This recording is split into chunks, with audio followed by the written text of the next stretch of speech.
Monsieur le Président, chers collègues, permettez-moi d'abord de vous dire que c'est une grande satisfaction de voir cet échange sur le marché intérieur et la protection du consommateur inscrit comme un débat prioritaire ce matin. Dans le contexte de crise économique, oui, Monsieur Barnier, le marché intérieur est un atout que nous devons absolument mettre en valeur. Dans ce marché intérieur, évidemment, c'est la consommation qui est peut-être le moteur le plus important, en tout cas à très court terme, qu'il faut soutenir. Mais pas n'importe quelle consommation.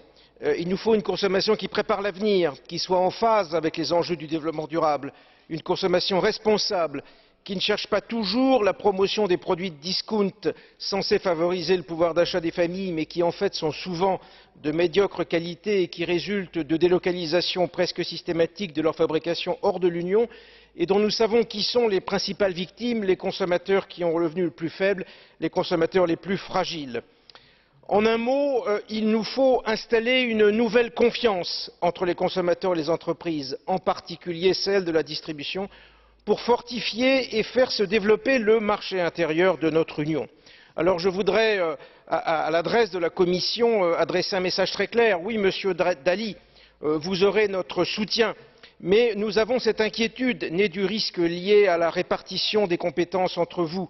Nous avons peur que ceci aboutisse à une fragmentation de vos responsabilités. Alors nous serons en même temps extrêmement vigilants à ce que vous travailliez vraiment de façon cohérente ensemble. Nous attendons à ce que les intérêts des consommateurs soient pris en compte réellement dans toutes les politiques de l'Union européenne, dans l'esprit du traité de Lisbonne. Et je vous donne un exemple immédiatement qui associe non seulement M. Barnier, M. Dalli, mais aussi Mme Reding. Il est temps de donner suite au livre vert sur les recours collectifs. Nous attendons de vous d'avancer sur ce dossier et puisque vous l'avez d'ailleurs cité, M. Dalli, je voudrais vous demander si vous avez déjà un calendrier sur ce sujet.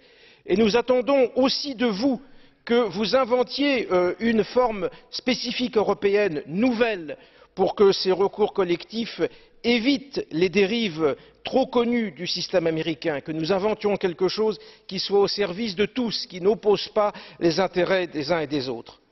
Je voudrais féliciter notre collègue Mme Head pour son rapport très complet.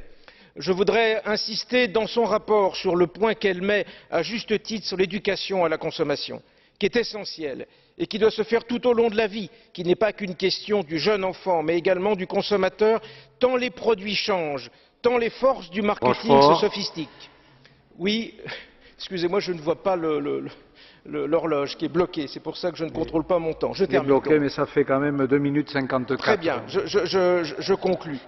Je voudrais juste en conclusion vous dire que les indicateurs, les tableaux de bord, c'est très bien, c'est l'ancien statisticien et économiste qui parle, mais ça ne remplace pas la volonté politique qui, elle, doit être la véritable mobilisation de notre action. Merci.